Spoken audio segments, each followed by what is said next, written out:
Have you ever considered that learning isn't just about memorizing facts, but about embarking on a thrilling adventure? Absolutely. Especially when that adventure involves, say, a mysterious note, maybe the priceless art theft, and the sun-drenched landscapes of Tuscany. It's a really compelling idea, isn't it? I mean, the best learning often happens when you're completely absorbed. Right, maybe without even realizing you're actually picking up new knowledge. It turns a task into, well, an experience. Exactly. And that's precisely what we're diving into today. Our mission to unpack Furto al Museo degli Uffizi, or theft at the Uffizi Museum. The first book in the Misteri Italiani series by Roberto Borzellino. That's the one. This isn't just a deep dive into a fascinating Italian detective story. It's a look at how, intrigue can be a shortcut to becoming truly well-informed. Not just about a gripping tale, but about an innovative way to learn, too. For sure. Now, the book itself is aimed at A2 to B1 Italian learners. So think solid beginner moving towards intermediate. Right. But we're going to make the story itself totally accessible to you, the listener, whether you're deep into learning Italian or just, love a good mystery. And our source material, this book, it's quite cleverly structured. It really is. It weaves this engaging detective narrative with specific language learning tools. Things like short chapters, key vocabulary highlighted, grammar exercises, even cultural notes. It's all in there. It's designed to make learning the language feel immersive. So we'll explore how the story unfolds and also how it kind of cleverly doubles as this effective learning tool. It's smart, yeah. By pulling the reader in with a plot, the language stuff feels less like homework. And more just part of the story you're invested in. Exactly. You get so caught up in what happens to Edward, you almost forget you're actively learning Italian. So let's get into it. Let's meet our accidental detective, Edward Blake. Okay. So he's 60, described as tall, elegant, white hair, blue eyes. And he's got quite the background. Retired from Scotland Yard after 30 years. 30 years seeing, as the book says, many crimes. Thefts, robberies, murders. A lot of intense stuff. Definitely. So after all that, Edward was ready for a change. His Italian wife, Laura, sadly passed away 2 years before this story starts. Right, and that prompted him to move, seeking a quieter life in Tuscany near Florence. He's imagining, good food, walks, meeting new people. The Tuscan dream, sort of. But you know how it is. Some things you can't just switch off. True. Deep down, Edward still had this little hope, this secret wish to solve a mystery again. So even in his new, supposedly quiet routine, he's reading Italian papers, exploring cities. Always observing, always with his staccuno, his little notebook ready. Jotting down anything that triggers that heart of a detective. It never really left him. And that inherent curiosity, that instinct, is really what the author uses to kick things off. Edward's trying to relax, but his past is calling. Which sets the scene perfectly for his visit to the famous Uffizi Gallery in Florence. Okay, here's where it gets juicy and where that immersive learning really starts to work. He stops for coffee near Santa Maria Novella Station. And this mysterious woman, red hat, comes up asking for directions. Seems innocent enough. But then as she leaves, she slips him a note. A really chilling note. It just says, "Don't trust anyone in the museum." Whoa. What a hook, right? For Edward, obviously, but also for someone learning the language you immediately want to know more. Understand every word. Absolutely. So he goes into the Uffizi, and instantly his detective senses are tingling. He spots things a normal tourist might miss. Like the security cameras. Exactly. 2 out of 3 are either switched off or just, turned towards the wall. Very suspicious. Then, as if that wasn't enough, an American tourist approaches him. She seems quite shaken up, asks if he saw a nervous man with a brown jacket who pushed her, says she has a bad feeling. So Edward's connecting these dots. The cameras, the nervous guy, the note. He pulls out his notebook, jots down, "Cameras deactivated, man with brown jacket, mysterious note, possible theft." And think about that from a learning angle. The reader isn't just passively reading. They're actively trying to solve the puzzle alongside Edward, using context clues. Just like you have to do when you're figuring out new words or grammar in another language. Precisely. You're engaged. Yeah. And just as he's processing all this... Damn. The alarm starts blaring. Trying. And immediately, a guard stops Edward, points at him, says he saw him observing from close up just that painting. Talk about bad timing. He's hauled off to see the commissioner. So picture Edward now in this slightly uncomfortable room at the Florence police station. Commissioner Bianchi comes in. He confirms Edward's identity, retired Scotland Yard. When he apologizes, says it was all a misunderstanding, blames the new guards, tells Edward he's free to go.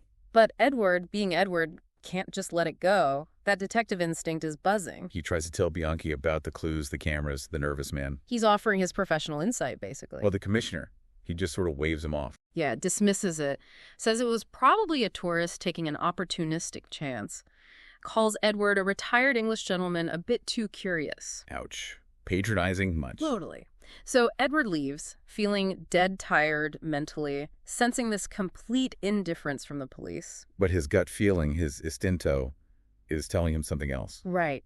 It whispers that this wasn't some random tourist. The Uffizi theft felt professional, an expert job, not an amateur. And leaving that thread dangling keeps the reader hooked. You want to know if Edward's right? It pushes you to keep reading, keep learning. Definitely. So, feeling pretty deflated, Edward decides he needs to get away from Florence and all its intrigue. He heads for Livorno, the plan. Pure relaxation. He's dreaming of sun, sea, familiar flavors, and good memories. Specifically craving cacico alla Livornese, that's a traditional fish stew from Livorno, and some almost ice-cold Vermentino wine. See, even the food descriptions, they're not just details. They're little cultural lessons woven in, making the Italian setting feel real. And as he's on the train, traveling through that gorgeous Tuscan landscape, vineyards, sunflowers everywhere. His mind drifts back to his late wife, Laura. Yeah, powerful memories. He remembers meeting her on a typically cold, humid, and rainy London day. She'd lost her passport. He was a young detective back then, and he was, the book says, literally thunderstruck by her. Her timid smile, dark hair, that funny but adorable Italian accent. It was colpo di fulmine. Love at first sight. It led to a happy marriage. But her sudden illness left this unfillable void. Her memories are his treasure. And sharing these personal moments, using phrases like colpo di fulmine, it makes the language connection emotional. You feel it, so you remember it better than just looking it up. So true.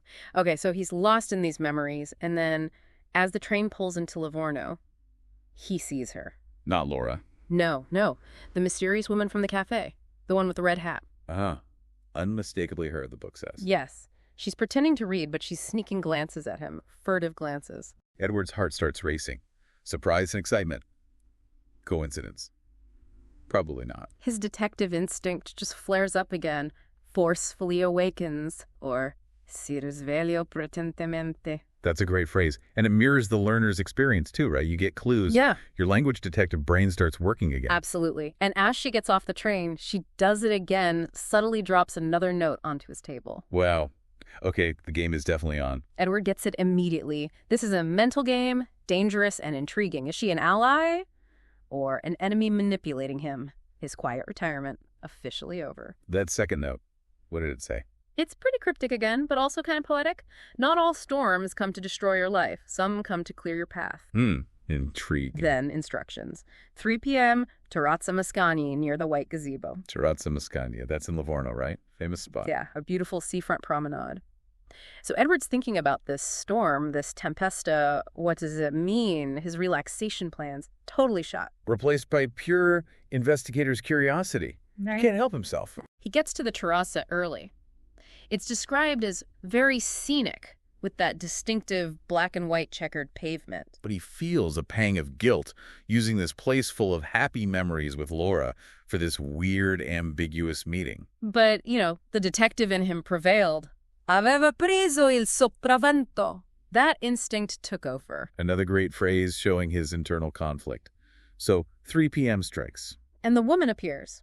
Different look this time. Simple white linen dress, sunglasses, ponytail.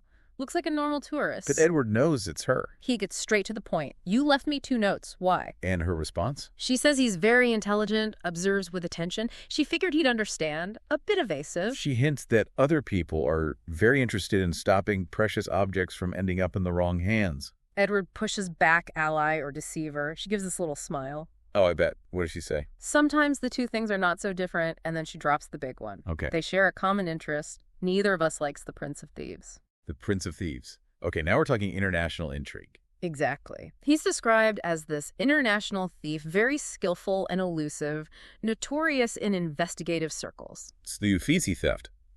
That wasn't the main event. Nope. Just a small piece, she says. part of a much larger and more dangerous plan happening right there in Livorno. Why Livorno? It's an important port, she explains. A place of transit for many things, legal and illegal. Makes sense. A hub.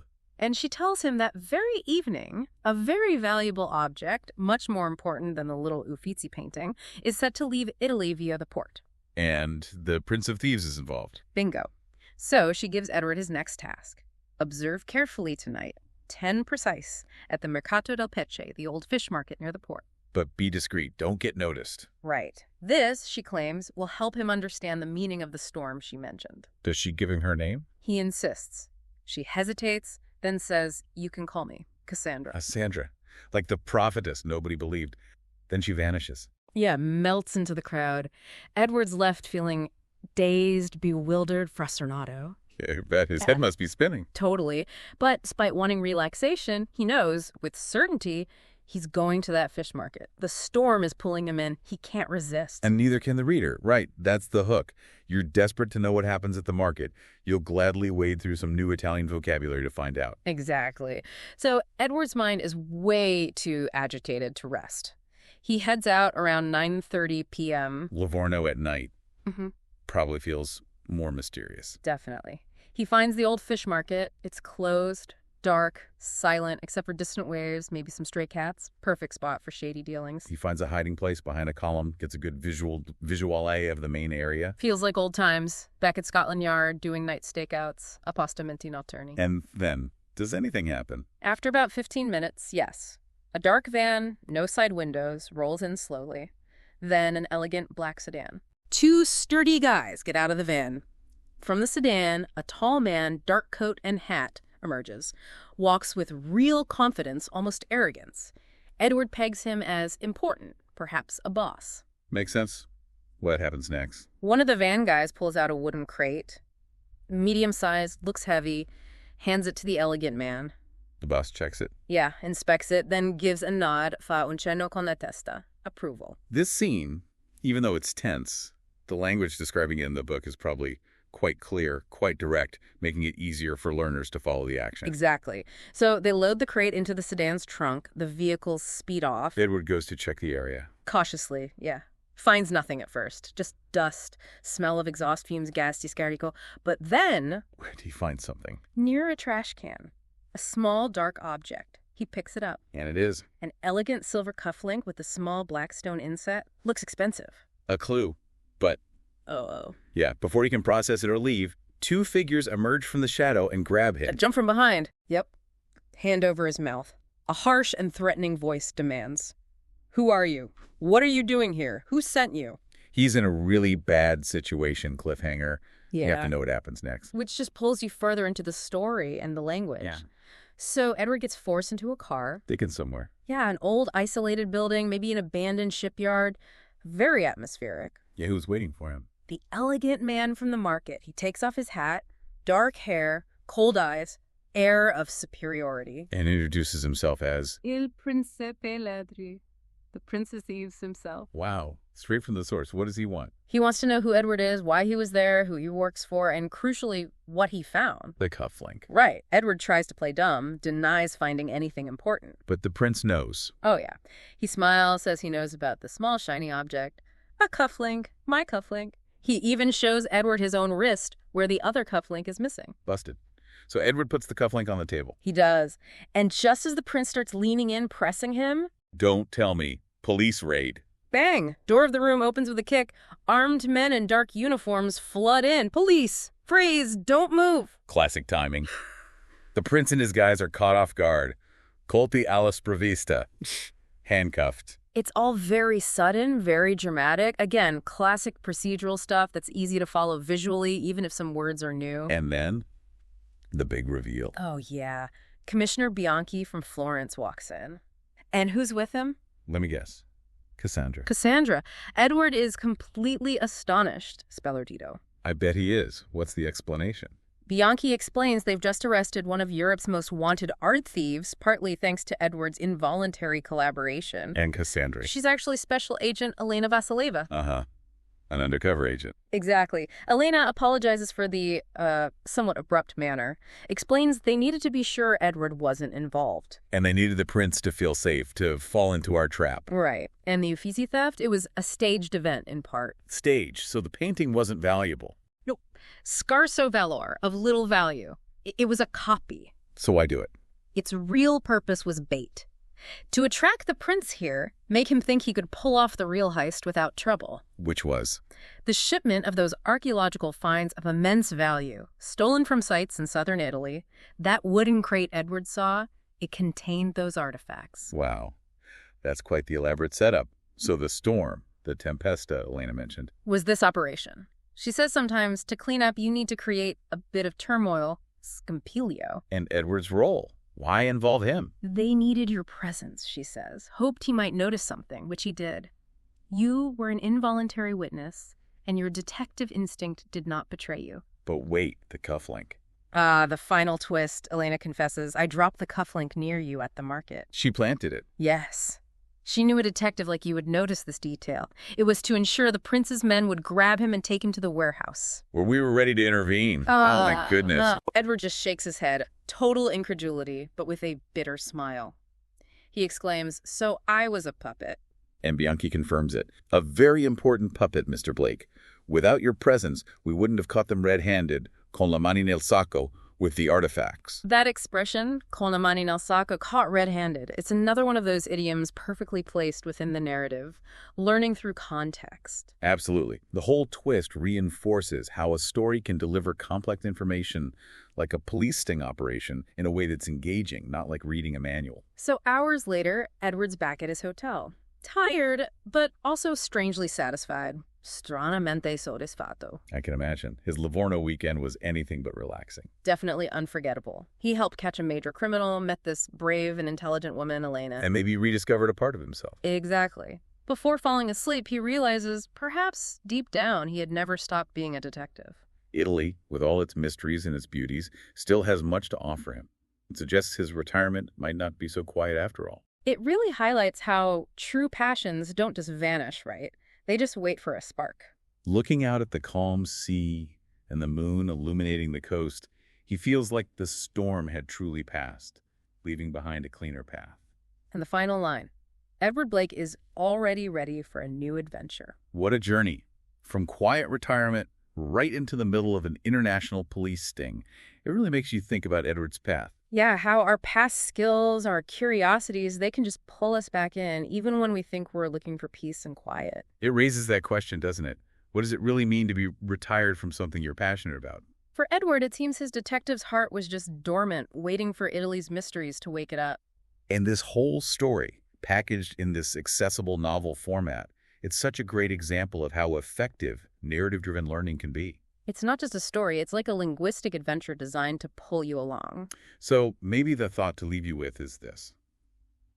Sometimes the most unexpected detours, the unplanned adventures, lead to the biggest discoveries. Not just about the world around us, but maybe about ourselves too. So what storm might be clearing a path for a new adventure? Or maybe some new learning in your life? Perhaps picking up something new, like diving into a language through a story like Edward's, could open doors you never expected.